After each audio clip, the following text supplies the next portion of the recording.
Ladies and gentlemen. What's up, guys? Back with you guys with another live. You have tuned in to another ColeLogic BookShare. Oh, I got too much.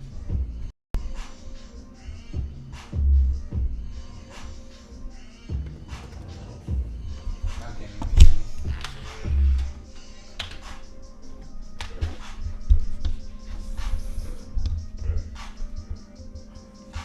Yo, yo, yo. What's good, y'all?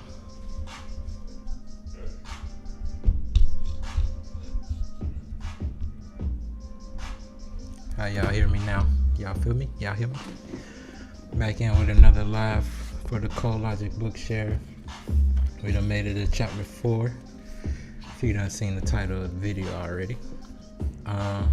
Chapter 4, we gonna talk about the wedding, which is the beginning. Just when you thought all the first 3 chapters was bad, just wait till you get into this one. So, let me sip my water.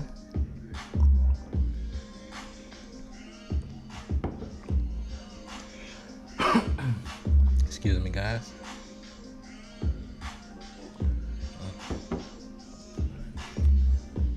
I promise it's not the Rona. Let me see. Turn that down. All right, chapter 4, the wedding, the beginning. Who can forget the beginning? That wonderful startup time referred to as the courtship and going together. Going together. Oh, sorry. I didn't do what I need to do all the time. Shout out to the sister. Where we at? If y'all ain't know who she was, we are in the Blackman's Guide to Understanding the Blackwoman. Read it before she does. But yeah, I need to do that before I got started. My bad, y'all. So let's do this again. Who can forget the beginning?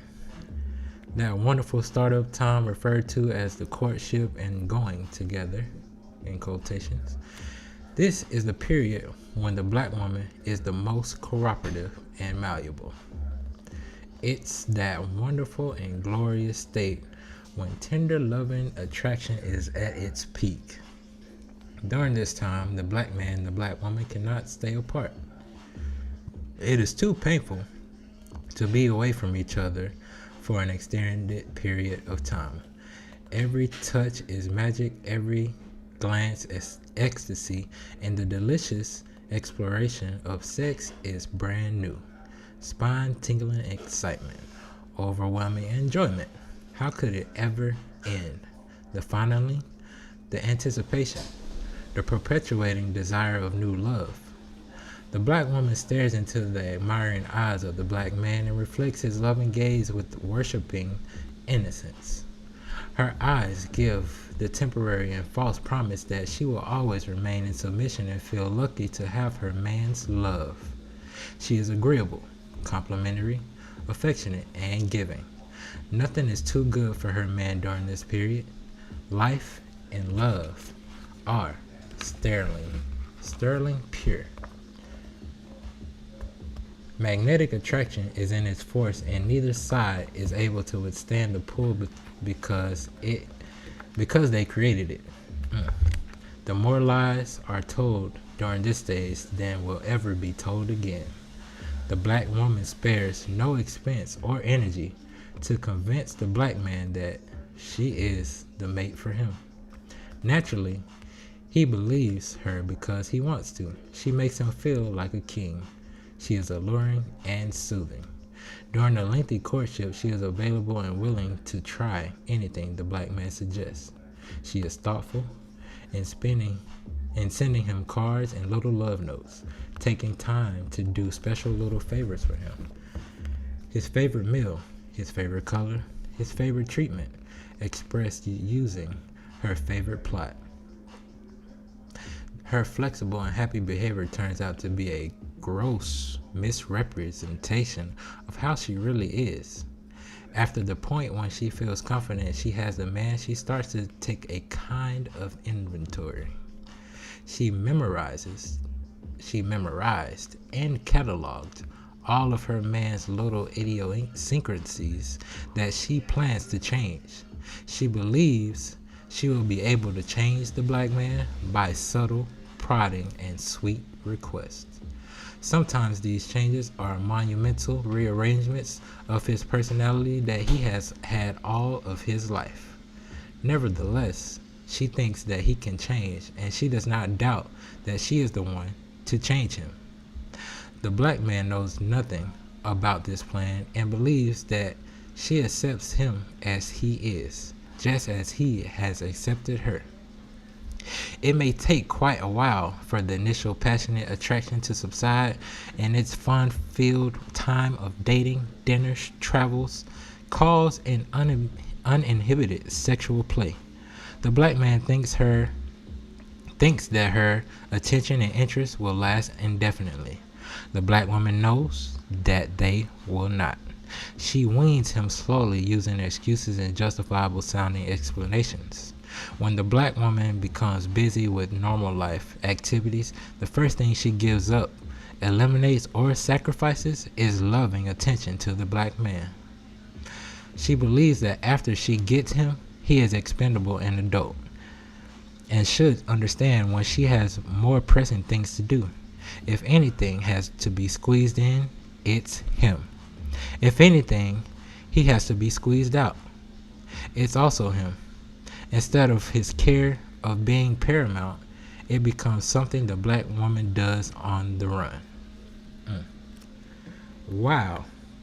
It is a natural occurrence for work in the house and the children to take up a certain amount of time. It is not a natural occurrence for the love and attention to the black man to stop. The time may become shorter to express it, but it should not become more infrequent. If the black woman develops giving attention to the black man as a part of her daily living, it would preserve the thrill of the relationship and establish a closeness not always based on sexual intimacy. It's not that she necessarily takes him for granted. It's just that she does not place the right value on his presence. In some homes, he walks into the house and is completely ignored. He is often made to feel like the intruder in his own household, someone who is sometimes in the way of the other things and the people who are more important to the black woman than the black man. In younger women, the courtship may be altered a bit in thematic arrangement.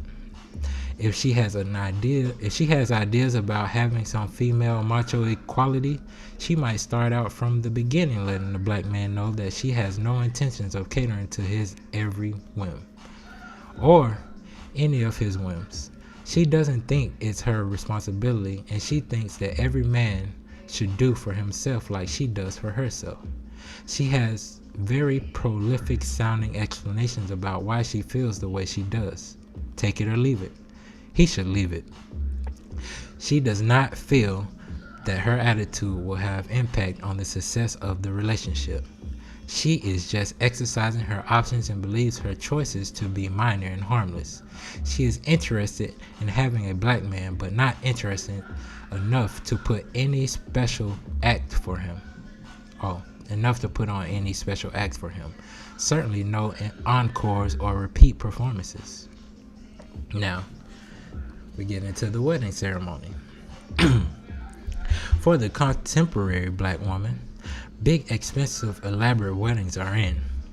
The requirements are big ceremony, big church, big reception, big, expensive wedding, big floral arrangements, big catered menu, big matching wardrobes for the attendants, big honeymoon, big ego production, and big cash expenditures.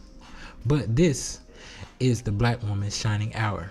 She is the center of her attention, the star, and her wedding is the public symbol of her wonderful life waiting ahead.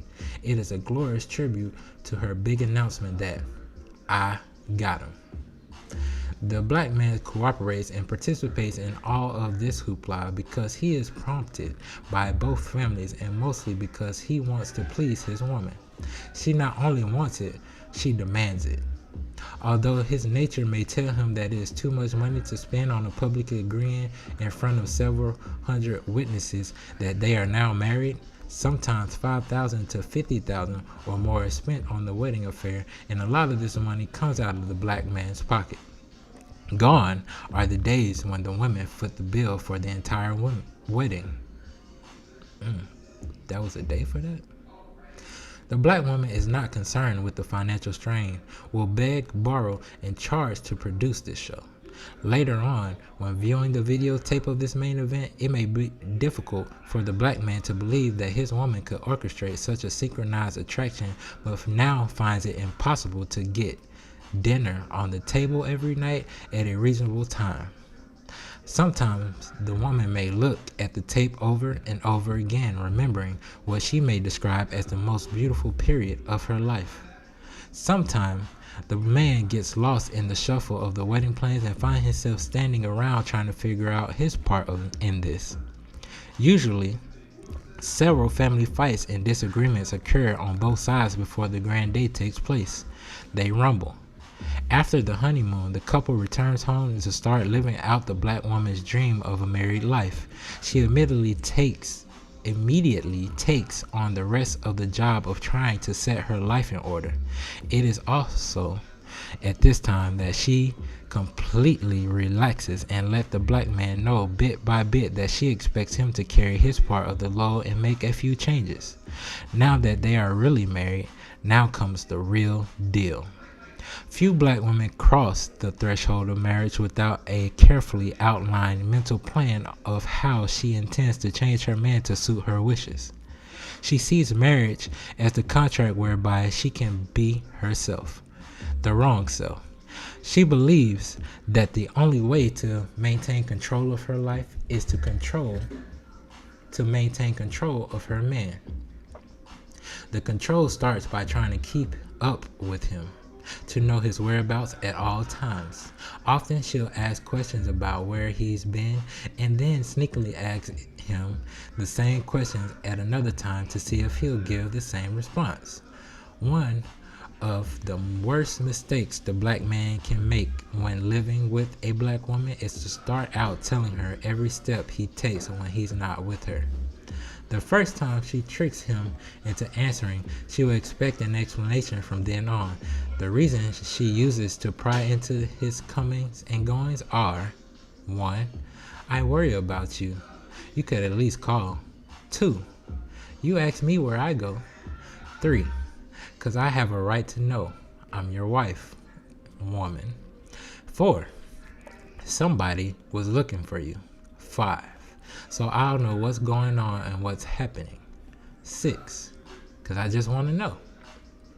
Certainly, if the black woman desires to inform the black man of his whereabouts, he can do so.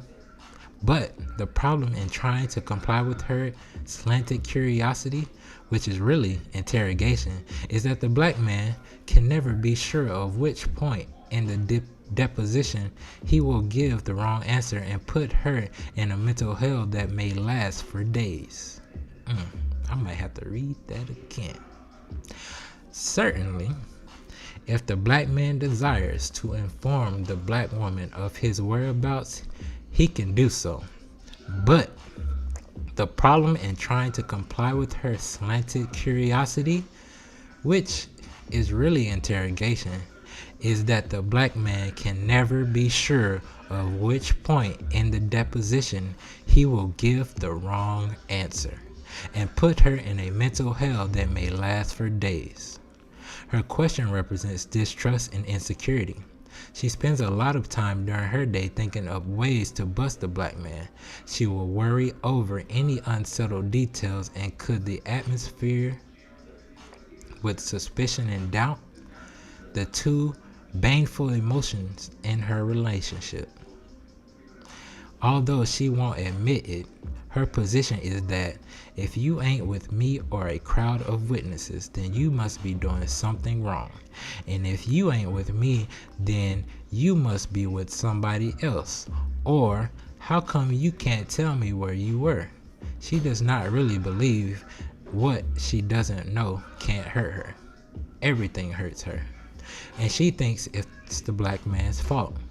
If the black woman would take a moment to be truthful and admit her fears and the root of her despair, she would have a better communications with the black man. And honesty is what she says she wants, but she only wants it from one side, his. She is so angry with the black man that she does not want him to have the glorious experience of having a good woman. A good woman. The kind of woman who is in submission to her man and loves it. The kind of woman who obeys because she wants to obey, not because she is forced into doing so. The current black woman denies any notions of the yearning to be under the black man's control. I'm going to say that again. The current black woman denies any notions of yearning to be under the black man's control. She pushes the idea out of her mind by recalling that she doesn't deserve it anyway. Why? Because he will not do what she wants him to do. She does not know the luxury of relaxing and living her life for a black man and doing everything she can to make him happy. By letting the black man be the head of the family, she could revive him, and by getting behind him and supporting him, he could be free. The black woman cannot know freedom until the black man does. The wise say a man can rise no higher than his woman. Until the black woman makes a conscious choice to start respecting the black man, he will remain in his current condition and decline even more. Some black women say that they are satisfied with the status quo of their relationship and wouldn't have it any other way. They are lying.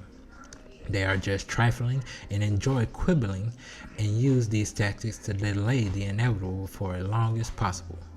When the black woman accepts her rightful place as queen of the universe and mother of civilization, the black man will regenerate his powers and have been lost to him for over 400 years directly.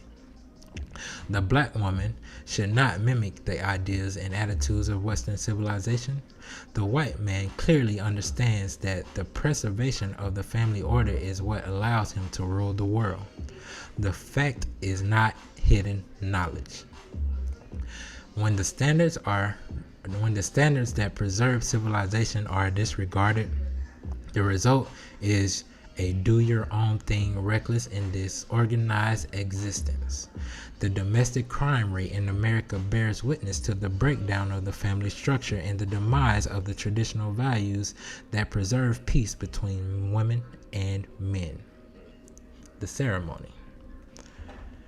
Yeah, I said I was going to stop at the good. So we got some time. All right. This is the ceremony. There has arisen endless creative expressions of how to exchange the wedding vows, and many are quite interesting. But the standard thing contains the standard American designed format. Little does the black woman know that the entire wedding ceremony was taken from the white man's history of being in the cave, which is referred to as prehistoric times. It was out of the caveman period that they devised the marriage rites, and each segment of the ceremony denotes a particular aspect of their life in the cave. It has no black cultural background in it. Most have seen the pictures of the white caveman walking with a club over his shoulder, dragging the white woman behind him. The picture is the brunt of many jokes suggesting that this is how the white man claimed his woman. The following definitions explain how they came to use the seemingly timeless marital rites.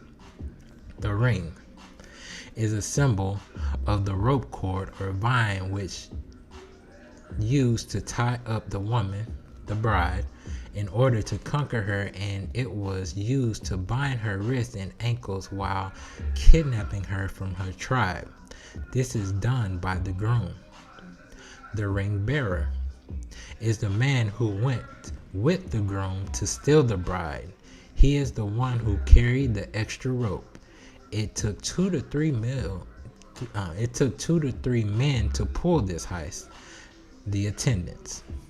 The best man was the man who went with the groom to steal the bride. The throwing of rice is symbolic of the rocks and stones the family of the bride threw after the groom when the bride's screams awakened her family and they saw she was being taken. The honeymoon is symbolic of the cooling off period that followed the taking of the bride. The groom would take her up into the mountains or some far off place to keep her up there until she came into submission to him. Sound like Stockholm Syndrome. Carrying over the threshold. Carrying over the threshold is symbolic of the groom carrying the bride into his cave, her new home. He had to carry her because she would not walk in voluntarily. The maiden of honor is the woman in the groom's tribe, usually his mother or friend, who helped the new bride adjust and learn the ways of life in the new cave. The veil came into practice around 1500s as a form of spirituality which was designed to keep the evil spirits away from the face of the bride.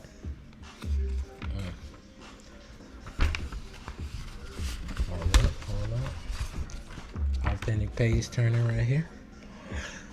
The bride used to throw her garter from around her thigh, also symbolic of the rope and ring used to bound her when kidnapped, but white men used to create such a brawl at the wedding scuffling for the garter that the practice was dropped and the bride took to throwing her bouquet to the women who were more civilized in their participation.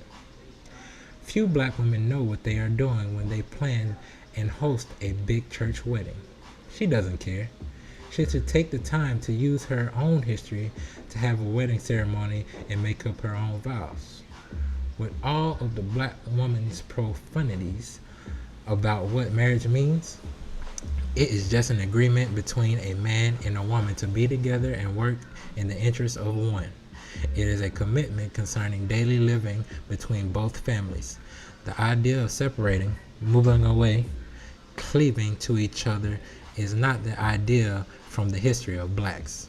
Blacks used to marry, set up housekeeping, or expand their present households into a larger base. Complete separation was not necessary since the tribe continued to work together for success in having food, clothing, and shelter.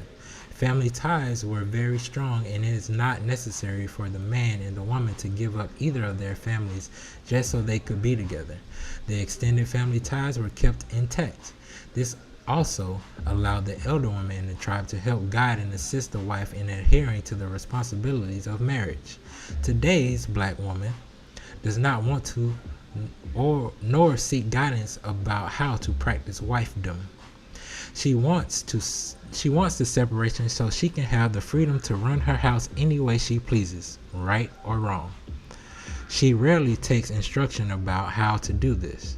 She relies on various electronics and paper media to guide her along the marriage trail.